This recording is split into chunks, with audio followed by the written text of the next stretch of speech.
I think if you're a person who isn't really into vlogging that much, but you just need the option to see yourself and you don't want to buy a whole nother camera and system for it, hey, this is a great option. Yeah. Jsean.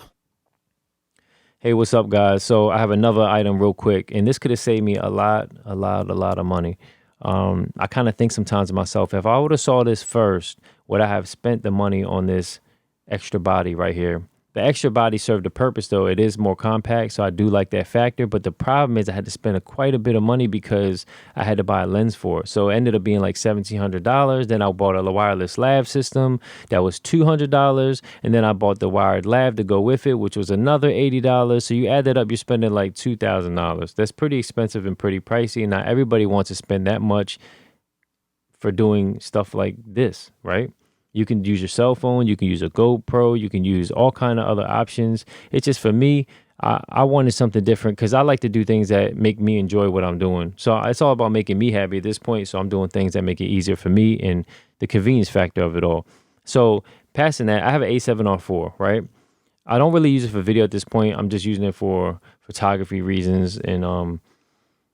But I would have probably waited and saved the whole $2,000 if I found a way to get around me not having to put a monitor, some wires, batteries. Now, somebody else is going to be like, I wish I had the batteries. I wish I had the monitor. But let me just tell you, if you do this often and like a lot during your day, just adding the monitor and the battery and charging the battery and hooking it up, that adds up to the point where my quote unquote studio camera right here, I don't even touch it anymore. I just leave it right there. I have it all set up because there's wires everywhere and I don't want to keep unplugging and replugging. It's a pain. It becomes a pain after a while when you know you have a repetitive process and you do the same things all the time in the same spot.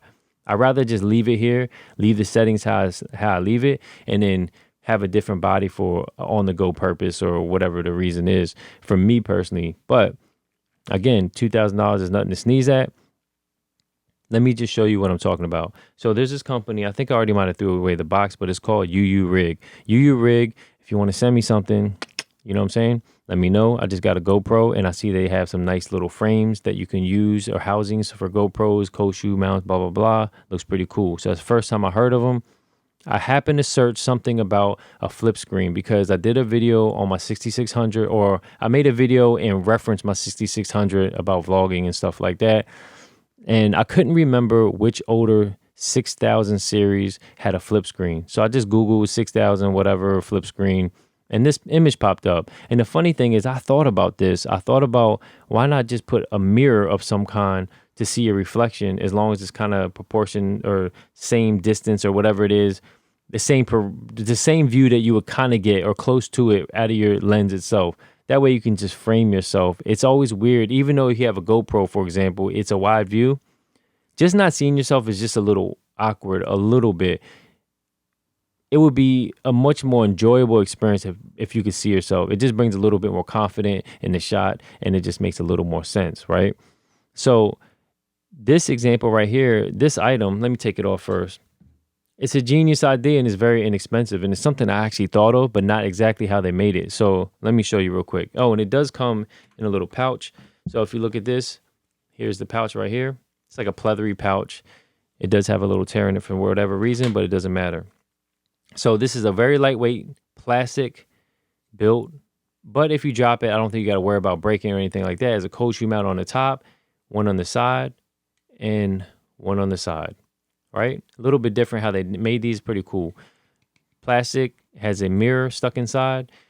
This is pretty much, it reminds me of how you would have a teleprompter, a mini version, right?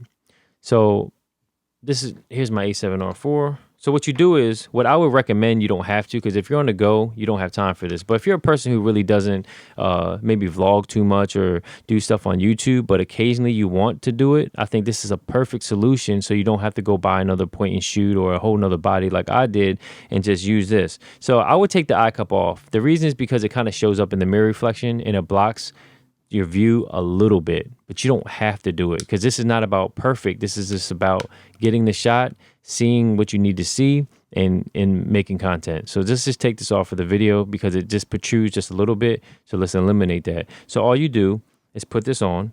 Now it has like a spinny thing here to tighten it up, but for this video, I'm just not going to because I feel comfortable enough where it's not going to fall, and there's really no point. So what you do is you flip this open, where it's pretty much like a 90-degree angle, right? So all it's doing is reflecting the image off here to the mirror and shooting it that way. So when I turn this on, see the image about to come on. All right, so let me just show you real quick. Oops. Do you see that? I'm trying to center it up real quick. Make sure it's in focus. Hopefully it's in focus. You see that? That's dope.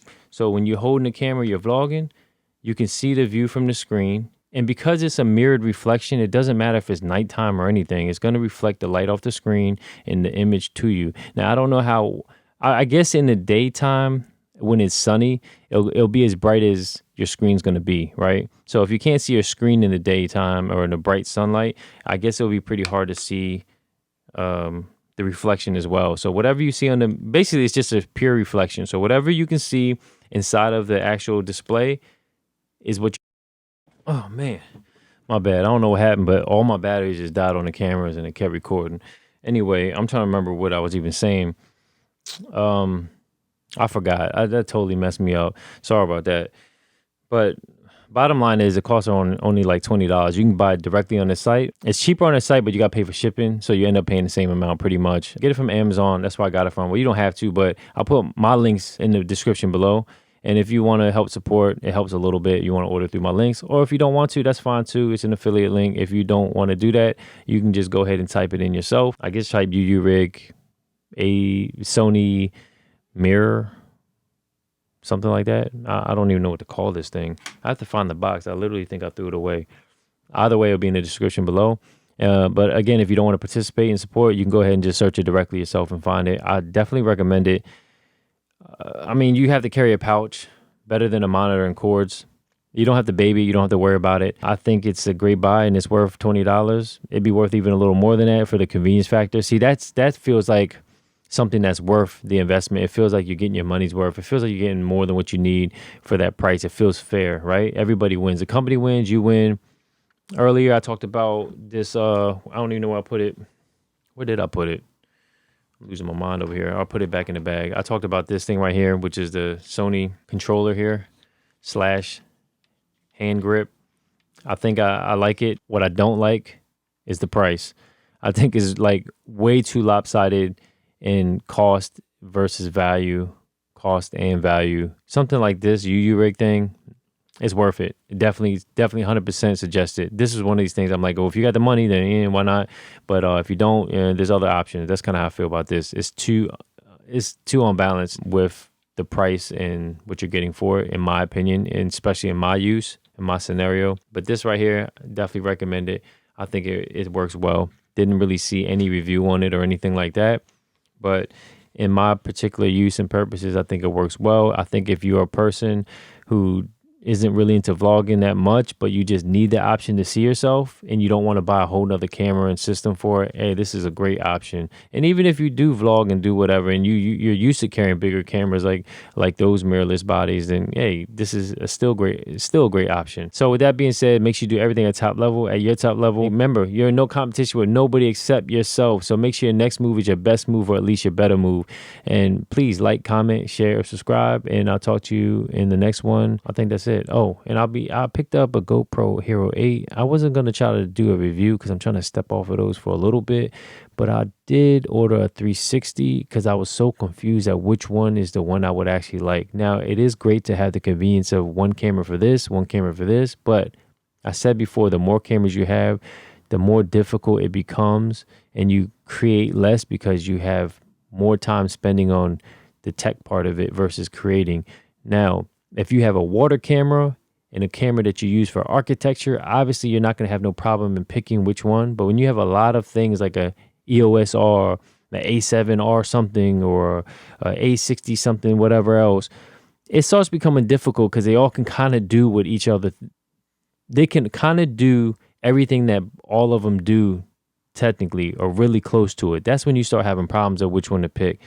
A GoPro versus an EOS R, two totally different types of cameras. So that's kind of what I'm trying to do. have a camera for different circumstances, but have it so opposite that I know which one to grab. And I just hate switching between brands, so that's a little bit of pain right now. But I still had these two Sonys. I still had the Blackmagic, but I still had this EOS R, but I pretty much leave it stationary. I use it nothing. I don't use it for anything except this right here. That's it. But I like it for what it's worth. So I'm ending this video. Until next time. Yeah. Yeah. Jay. Sean.